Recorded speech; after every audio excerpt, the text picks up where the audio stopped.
When we use the word mythology, we generally refer to stories about mostly non-human characters that have supernatural powers and sometimes perform allegorical or didactic roles, meaning that they represent something or we can learn important lessons from their stories.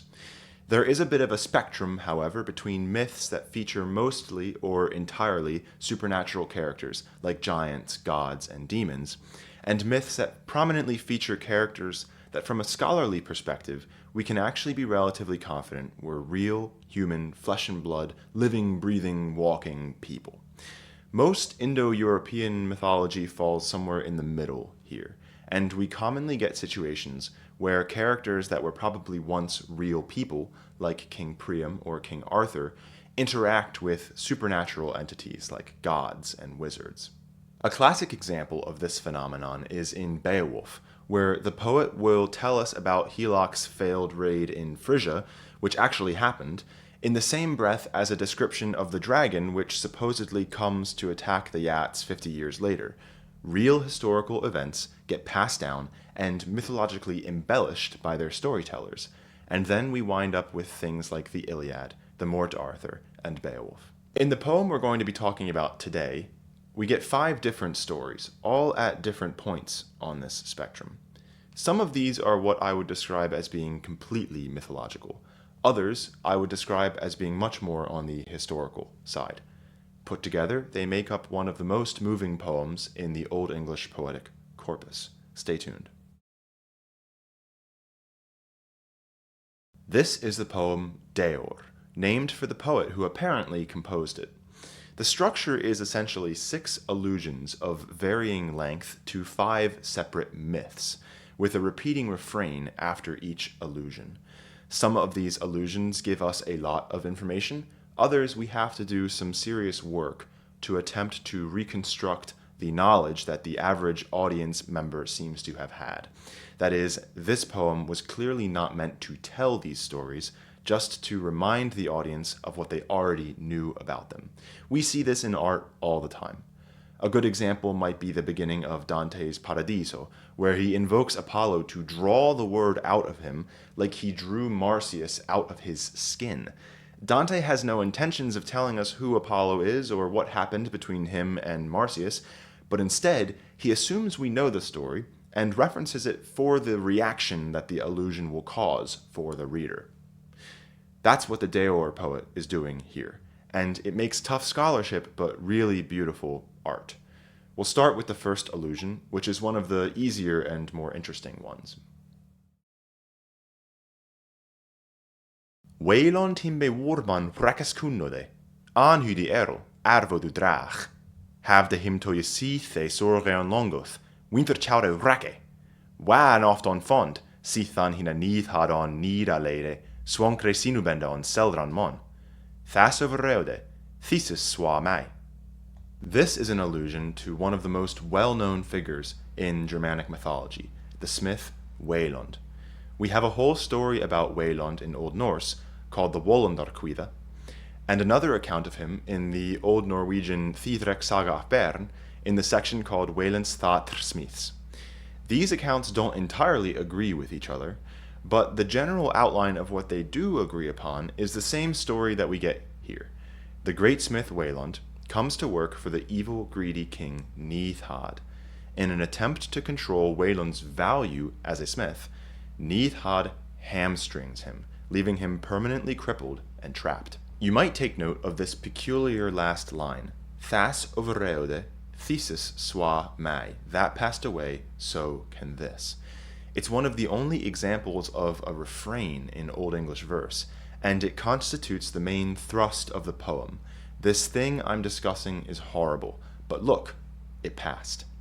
At first, this seems like a very consolatory message, but by the end of the poem, we might see that there's more to this mantra than meets the eye. Beaduhild ne was hire brod radath on sevan swa sar swa hire selvrethinj, that heo jaruliche on jitenhavde that heo aken was. Avre ne mach de thrieste ethenchan, hu imp that shore. Thasov reude, thesis swa mai. This one is pretty heavy, so be warned. Once Wayland is hamstringed, he takes revenge on Neithhad by killing his two sons and making things out of their remains. For example, he makes bowls out of their skulls and presents them to Neithhad as his handiwork. Later, he sexually assaults Neithhad's daughter, Beaduhild, who conceives a son. She is the subject of this illusion, which explains that the death of her brothers is not so horrifying to her as her own fate, which seems like a very realistic human reaction. I mean, you can only imagine how terrifying the pregnancy must have been for her, which the poet grimly observes was not as happy for her as news of pregnancy generally is. Beaduhild's father, Neithhad, dies shortly after, but her conditions do improve, and generally the myths have her reconcile with Wayland and live about as happy of a life as possible given the circumstances. Her son is named Widia, and he becomes an important figure in a few myths, fighting for the kings Theodoric and Ermanaric, both of whom we'll talk about in a bit. He's mentioned in the Old English poem Wydseath and the Wayland fragment. Way that Mathilda and Frugnon, worden grundlaze jates frie, that he so sorgluvu slap alle benom, thas of reude, thesis swa mij. This one is pretty obscure, and there are several differences between the full versions that we have, which are Scandinavian ballads, collectively referred to as Harpanskraft. But as far as we can tell, the myth goes something like this. The prince, Jat, is betrothed to this woman, Mathilda, who has a vision that she's going to drown in a river on the way to her wedding. In a classic example of the inability to escape a prophecy, despite all of their efforts to protect her as she crosses this river, she does fall into it. Jat then plays his harp so beautifully that the Nikor in the river returns the body. In most versions, she is still alive, but in the Icelandic version, she is dead. Here, the Old English poet only references the love between them, and clearly seems to think it's important to the story that they couldn't sleep for pain of said love, but it's unclear what this is referring to, and likely the Scandinavian versions of the story differ greatly from the Old English version, not least in the fact that the Scandinavian ballads actually feature a woman whose name in Old English would be Mynhild, not Mathilda. But the similarities are strong enough that these versions all probably do have one source. Theodoric achte thriti wintra maringa borg, that was monichum kuth. Thas overrode, thesis swa mij. This allusion is to the great king Theodoric, who in German is known as Dietrich von Bern, in Old Norse is Theodoric af Bern, and in history is known as Theodoric the Great, king of the Ostrogoths. So this is our first character who was certainly once a real person. At his height, he ruled all of Italy, and the Bern referred to in his German and Old Norse titles is the Italian city Verona. This might be the Maringaborg that the poet refers to. Maring here seems to be a synonym for Ostrogoth, so it could have also been Ravenna, which is the actual capital of the Ostrogothic kingdom. There's so much that gets said about Theodoric, really too much to ever cover in one sitting, but a few notable things. He has a large retinue that includes at different points various figures like the aforementioned Widia, as well as Hildebrand from the Hildebrandslied, who is generally his sidekick. He fights against heathens, dragons, giants, and other supernatural foes. He is usually said to join the court of Attila the Hun, where he and Hildebrand actually both appear in the Nibelungenlied. Like Widia, he is also mentioned in Wydseath and the Wayland fragment. Weie askodon Ermanariches wir ven neuthocht, ach de wiede folk gotten a riches, that was grim kuning. Sat sedgemoni sorgum jebunden, wan on wenum, wüste je nache, that das kuneriches overkommen ware. Thas overreude, thesis swa mij. Ermanaric is our other confirmed historical character, being Ermanaric the Greuthungian, a long-reigning king of the Goths.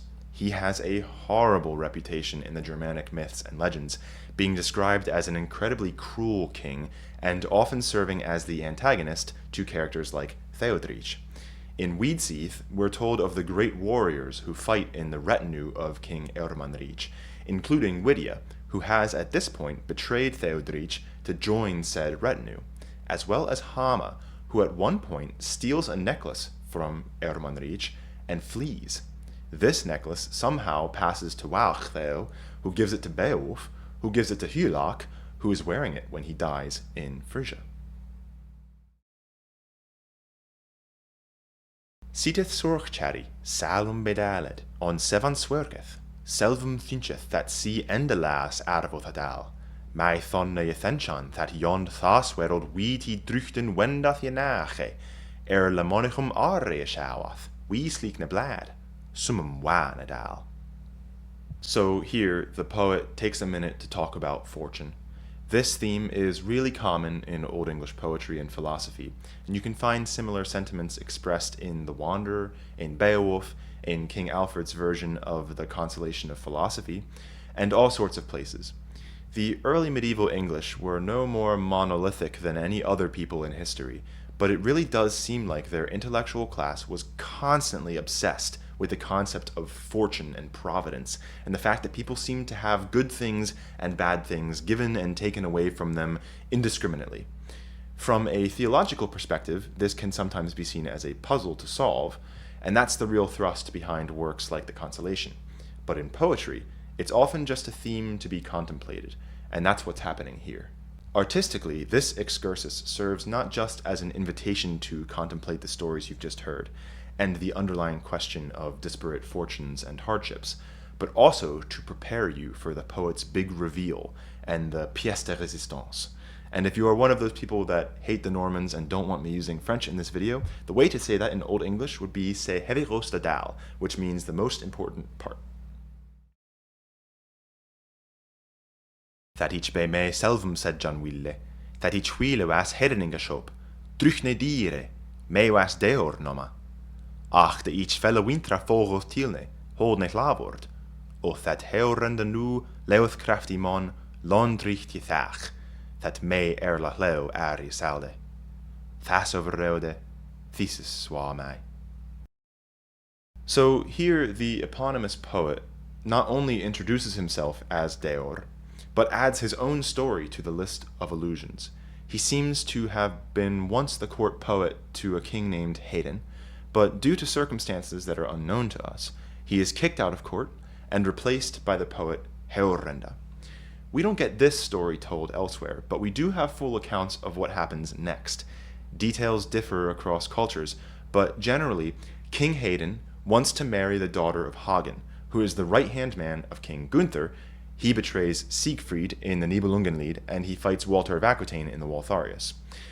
His daughter is named Hild, and she and King Hedin fall in love with each other without even meeting. Their love is solely based on reputation. That's how virtuous they are. But Hild's father, Hagen, is extremely opposed to her marrying anyone, and so Hedin has to sneakily abduct her somehow. This is where the story starts differing. In the German sources, Hedin takes a small band of trusty companions, including Horant, who is the Heorrenda mentioned in the Deor poem, and also Wate, who is the Wade that Chaucer mentions as having a magic boat. This character becomes the inspiration for Tolkien's Arendelle. The minstrel Horant is successful in luring the ladies of the court out to the docks, where King Hedin and his soldiers are waiting in disguise. In the Scandinavian tradition, Heorrenda, who is called Hjarrandi in Old Norse, is actually Hedin's father, and doesn't play a part in the abduction, but in both traditions, once Hagen finds out that Hild has been taken, he gives chase, and there is a giant pitched battle between Hagen's army and the Hedinings. In the German tradition, Hild settles this fight, and the marriage is made official. In the Icelandic tradition, the fight goes on forever, with Hild magically resurrecting everyone every day so that they fight the same battle every day, again and again, forever. This battle gets called Hjarðningavíg and goes on until Ragnarok. The character that is most interesting here is Deor's replacement, Heorrenda. This name in Old Norse, Hjarrandi, actually gets used in kennings as a heiti, that is a byname for Odin. And this character, being Odin, actually makes a lot of sense, given that his role is to enact trickery by wooing a woman, and in doing so incites a great war. These are both really typical roles for Odin in the Scandinavian and Greater Germanic traditions.